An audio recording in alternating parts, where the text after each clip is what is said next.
En tout cas, je suis tellement dans la joie, je suis tellement ravi.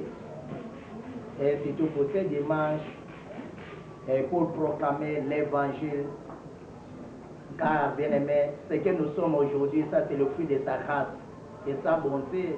C'est pourquoi toi qui me suis à la maison, partout, laisse que mon Dieu puisse te combler de sa grâce, de sa bénédiction. Et je profite de l'occasion pour te dire bonjour. Que mon Dieu vous bénisse. Et nous sommes encore là, bien aimé, ce dimanche pour parler de la part de notre Maître, le Seigneur Jésus-Christ. Qu'il soit béni, bien aimé, toi qui m'écoutes sur la parole de Dieu.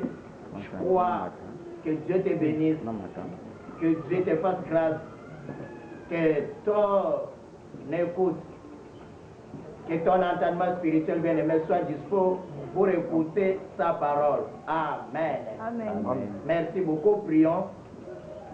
Éternel notre Dieu, ce moment, nous les dédions entre tes saintes mains, sois avec nous. Que le Saint-Esprit, qui est le maître de tout esprit, qu'elle puisse nous accompagner, nous orienter, nous révéler ta pensée. Car cela ne dépend pas de l'intelligence ou de la sagesse humaine, mais que c'est ton esprit, mon Dieu, mon roi, qui se manifeste et qui agit. Je t'implore, sois avec nous. Manifeste ta puissance maintenant. Ordonne-nous, Papa, toute puissance qui ne confesse pas ta Seigneurie. Que cela soit mis hors d'état de nuire. Sois avec nous, accorde l'intelligence et la sagesse pour comprendre, Papa, ta parole. Merci pour ta présence. Merci, mon Dieu, pour ton onction. Et cela au nom de Jésus. Nous avons ainsi prié et nous déclarons Amen. Merci. Bien-aimés, merci beaucoup. Nous sommes aujourd'hui dans le livre de Daniel. Livre de Daniel, chapitre 6. Nous allons prendre du 16e au 23e verset. Je crois la sœur est déjà prête pour nous faire la lecture. Et je profite de l'occasion pour dire un grand bonjour à tous ceux qui sont là au service dans l'ombre, entre autres notre papa Kenny, je dis bonjour, mais aussi les frères Nos, la sœur Dada qui est toujours là, et notre frère Doudou, que Dieu vous bénisse. Amen. Amen. Je fais la lecture, toi qui es à la maison, prends ta Bible, ensemble avec la sœur, nous allons écouter sa parole. Daniel chapitre 6, du 16e au 24e, nous lisons au nom du Seigneur. Amen. Alors le roi donna l'ordre qu'on amenant Daniel et qu'on la jetant dans la fosse aux lions. Le roi prit la parole et dit à Daniel, « Puis ton Dieu, que tu sers avec persévérance, te délivre. » On apporta une pierre et on l'a mise sur l'ouverture de la fosse. Le roi la scella de son anneau et de l'anneau de ses grands, afin que rien ne fût changé à l'égard de Daniel. Le roi se rendit ensuite dans son palais. Il passa la nuit en jeûne. Il ne fit point venir des concubines auprès de lui, et il ne put se livrer au sommeil. Le roi s'éleva au point du jour avec l'aurore, et il alla précipitamment à la fosse aux lions. En s'approchant de la fosse, il appela Daniel d'une voix triste. Le roi prit la parole et dit à Daniel, « Daniel, serviteur du Dieu vivant, ton Dieu que tu sers avec persévérance, a-t-il pu te délivrer de lion ?» Et Daniel dit au roi, « Roi, vis éternellement, mon Dieu a envoyé son ange et fermé la gueule du lion, qu'ils m'ont fait aucun mal, parce que j'ai été trouvé innocent devant lui et devant toi non plus. Ô roi, je n'ai rien fait de mauvais. » Alors le roi fut très joyeux et il donna qu'on fît sortir Daniel de la fosse. Daniel fut retiré de la fosse et on ne trouva sur lui aucune blessure parce qu'il avait eu confiance à son Dieu. Le roi ordonna que ces hommes qui avaient accusé Daniel puissent amener et jeter dans la fosse aux lions. Eurent leurs enfants et leurs femmes, et avec qu'ils puissent parvenir au fond de la fosse, le lion les assaisirent et brisèrent tous leurs os. Amen, amen. Amen. Et on peut acclamer très fort pour ça. Que mon Dieu te bénisse. Bien-aimés, nous sommes en train de parler surtout de ces livres que j'appelle les livres la prophétique.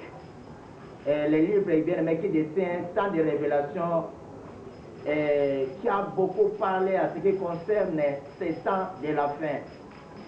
Et beaucoup de prédicateurs parlent bien aimé des 70 semaines de Daniel. Cela nous explique peut-être les signes du temps de la fin. Merci pour ton attention. Et nous venons d'écouter bien aimé sa parole. Vous savez, c'est un moment que nous sommes en train de traverser. Et il y en a d'autres qui vont se dire, qui vont se frapper la poitrine que non. Tellement peut-être on n'a pas succombé au mois de janvier, février, mars. Peut-être c'est la fin, non. Ne te dis pas que non, c'est déjà fini. Quand les enfants d'Israël ont traversé la mer Rouge, bien aimé, ce n'était pas encore la fin. Pour les enfants d'Israël, la destination, bien aimé, c'était les Canaan, la terre promise. Que le mois de mars, d'avril, de mai encore, où on a vécu tant de morts, parfois on a pu être épargné de cela. Mais aujourd'hui, nous sommes au mois de mai. Ne te frappe pas la poitrine et dis que non, je n'ai pas pu succomber à cette maladie, à cette pandémie, c'est fini pour moi. Car le chemin est encore long, la route est encore là, bien aimé. Toi et moi, nous sommes appelés à parcourir parce que notre destination, c'est la terre promise. Amen, amen. Amen. La Bible est classe ici. Ici, on nous parle de cette histoire de Daniel. Nous le savons bien aimé tous, ce qui s'est passé dans la vie de Daniel. Comment il a été emporté sous l'esclavagisme du roi Nebuchadnezzar à cette époque-là. Et arrivé dans ce chapitre, le chapitre 6, on nous parle de cette histoire. Mais quand j'invoque le livre de Daniel, ça m'interpelle beaucoup de choses de la vie de cet homme. Comment il a vécu, ce qui s'est passé dans sa vie, pendant son parcours. Mais comment cet homme est arrivé à être délivré dans la fosse au lion? Qui peut dire avec moi Amen. Amen. La Bible déclare ceci, que cet homme, pendant son parcours, c'était un homme d'ailleurs qui craignait son Dieu. Un homme qui avait tellement confiance en son Dieu. La Bible nous signifie quelque part que Daniel priait à genoux 3 fois les jours. Il cherchait la foi de l'Éternel. Il priait son Dieu. Il était là en train de l'invoquer. Et quand ces gens qui se sont complotés contre Daniel, ils regardaient cet homme. On a trouvé en Daniel aucun péché, pas de négligence. Il cherchait par tous les moyens. Comment Daniel pouvait faire quelques bavures et cela devait profiter à ces gens qui conspiraient contre Daniel. Et la Bible déclare ceci. Mais Daniel, quand il exerçait son métier, son travail, il était à l'heure. Il n'a même pas pu négliger. Aucun moment. Il n'y avait pas de fraude dans Daniel. Sautant dire quoi? Dans la vie de Daniel, il y avait la crainte de son Dieu. Mais tout ce qu'on peut faire, tout ce que nous pouvons faire sur cette heure, en tant qu'un enfant de Dieu, que l'on trouve dans toi aucune fraude. Amen. Si tu marches dans la vie des péchés, si tu marches dans la vie où on trouve en toi que tu es ami avec le diable, laisse-moi te dire, au moment voulu, au moment de tes prêves, au moment où tu vas te retrouver dans des problèmes, l'Éternel ne viendra pas pour étendre sa main sur toi. La Bible déclare ceci. Comme Daniel craignait son Dieu, comme Daniel cherchait la face de l'Éternel bien-aimé 3 fois par le jour, la Bible déclare ceci. Ces gens étaient là. Ils se sont complotés. Ils ont monté des cabanes pour faire détruire Daniel. Mais qu'est-ce qui s'est passé? Quand ils ont monté de toutes pièces les théâtres, la déclare ceci. Ils ont pu trouver Daniel en train de chercher la face de l'Éternel, son Dieu. Amen, amen. Il cherchait la face de l'Éternel son Dieu. À cette époque-là, c'était l'époque où le roi avait érigé une statue que tout le monde devait vénérer cette statue-là. C'est tout le monde.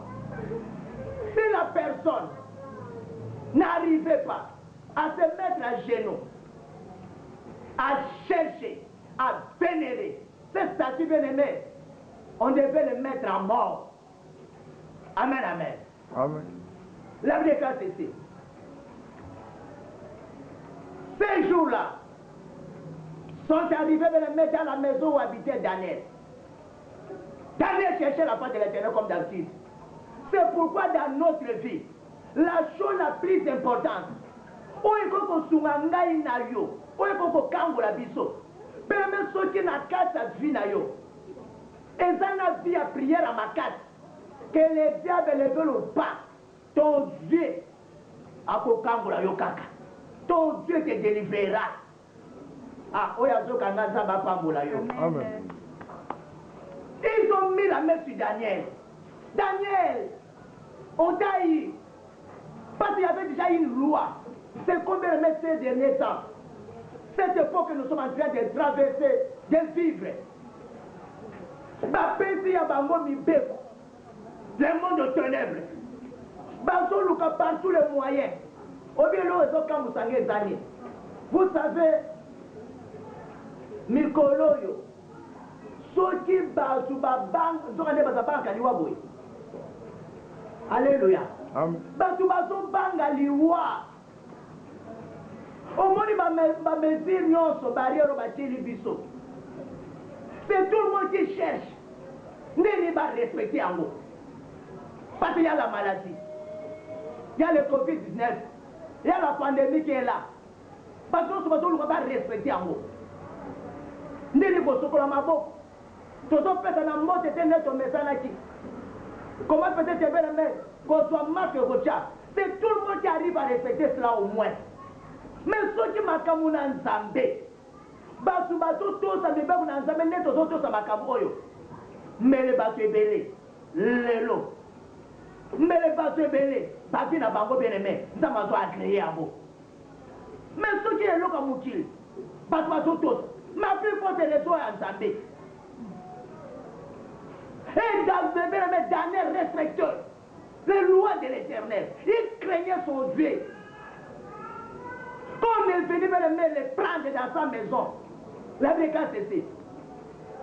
Innocence, il y a Daniel et triomphant qui Anazo le baboui. Si tu es innocent, ça casse le l'homme qui sommeille du besoin malade. Amen. Il était innocent. À tout temps, qu'on a commis dans Zambé. Nana Kocha le mot. La vérité c'est ça. Fabriquer ma coque costale. Ils ont ramené Daniel devant le roi. Daniel s'est retrouvé devant le roi. Le col Mokonda, Banjo se prend Daniel. Abanjo Daniel Makas. La Bible déclare ceci. Alouki par voie des moyens. Comment a sauvé Daniel? Afin que Daniel a se retrouvé dans la carte du bout à Bankosi. Mais le col mon père est Zalaki. Mon père est à Yemoko. Oh, mon toko longola Zalaki. Et les rois s'est retrouvé bien faibles devant sa loi.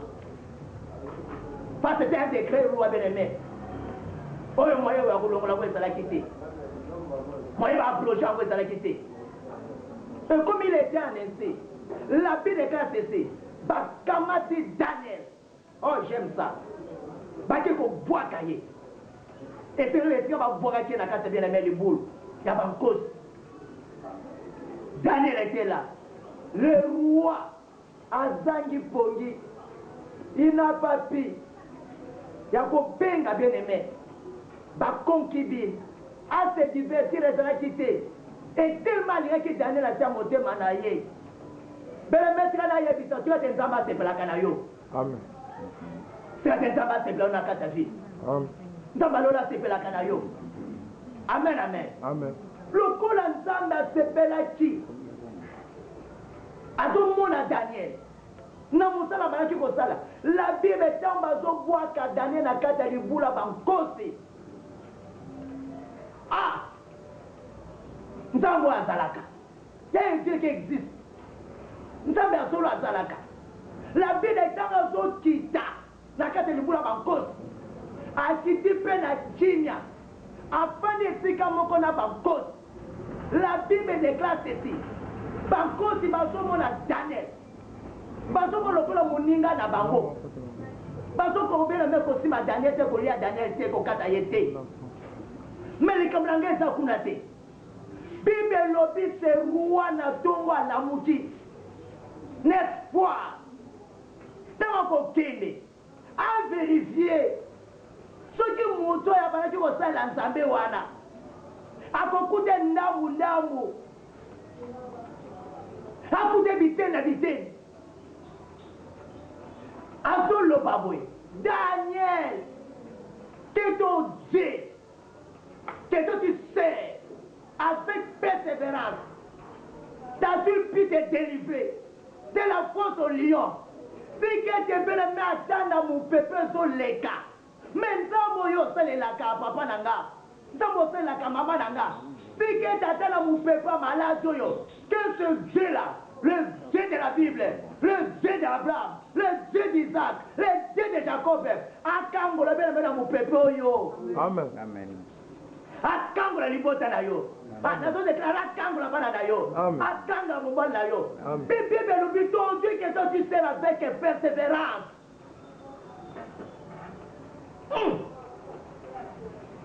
Dans le Walazalaka.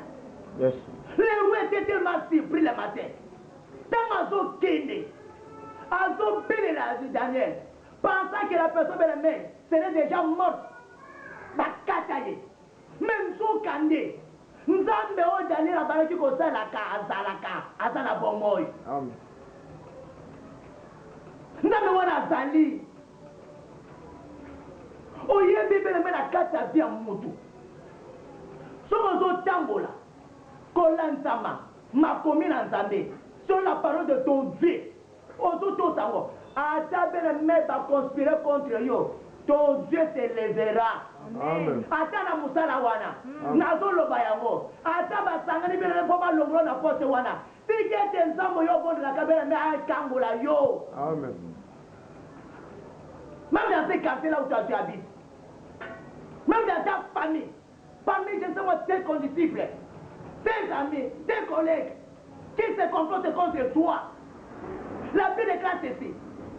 Oyembi na kati ya vie, ndeko na ngati na yebi solo mama, ata ndeko tamla ka wana dibal, ko kantate ba noso batepelaka na yo, olinga te, yo là c'était personne, ba ko linga yo, ezala ba mosusu ata oza ndenge nini mayele papa na nga bakosepana na ta mokolo moko ti pesanga mo amen à bien amen ata oza na ndako pesa amen à kitoko amen ne pense pas que va nous faire mettre maboko oh toi tu es un beau gars une jolie dame oza kitoko boy na boy mais ça c'est la loi de la nature.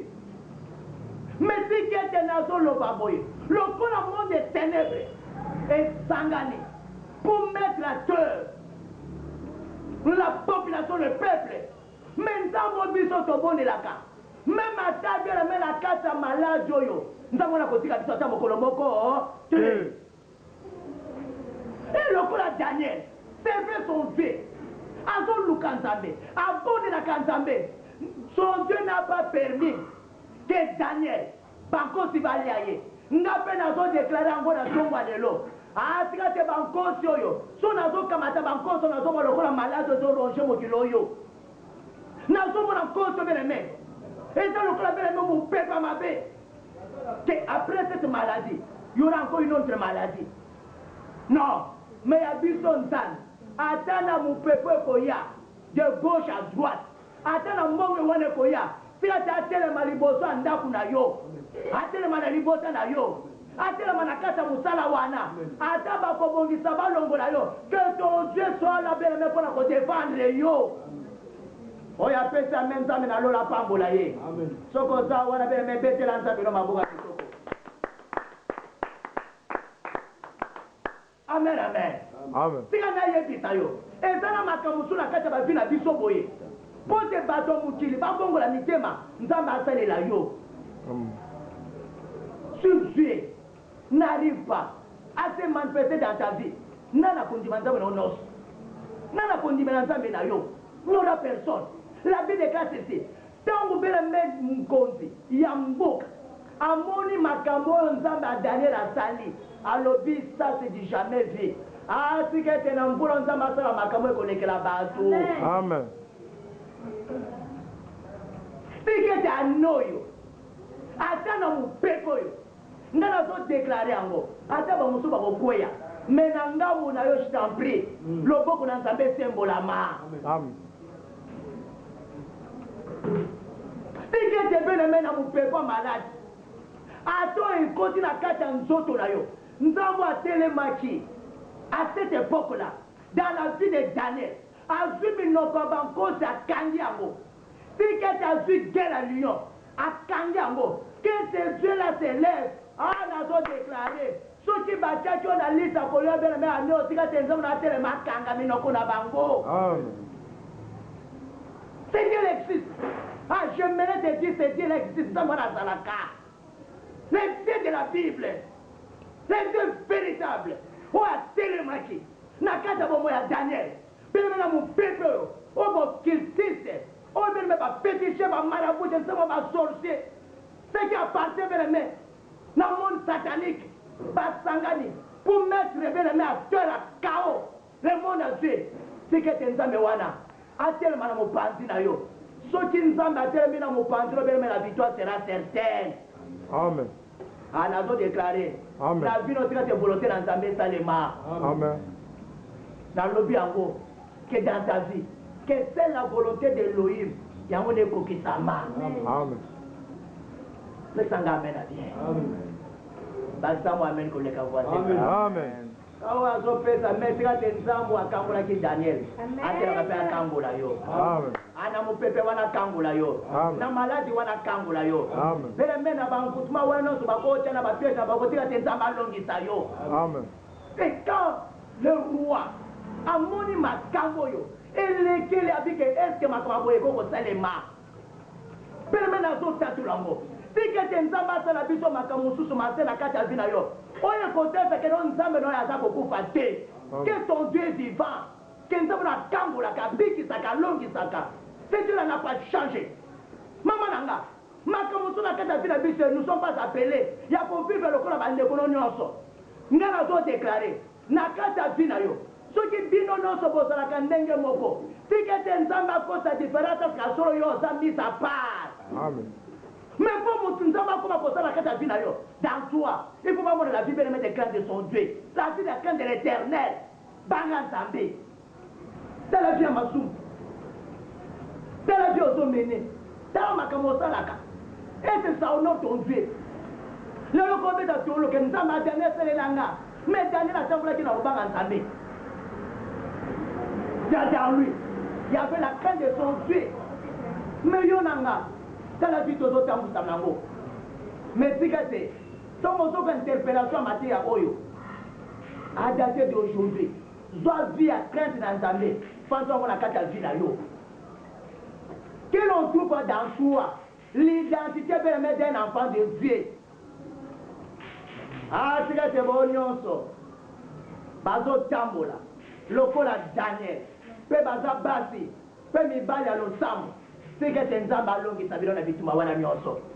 Ata bien na maladi, ata na batak, ata na misala ya monde de ténèbres, que Nzamba na telema, alongi sabiso, et là au nom de Jésus. Que mon Dieu vous bénisse.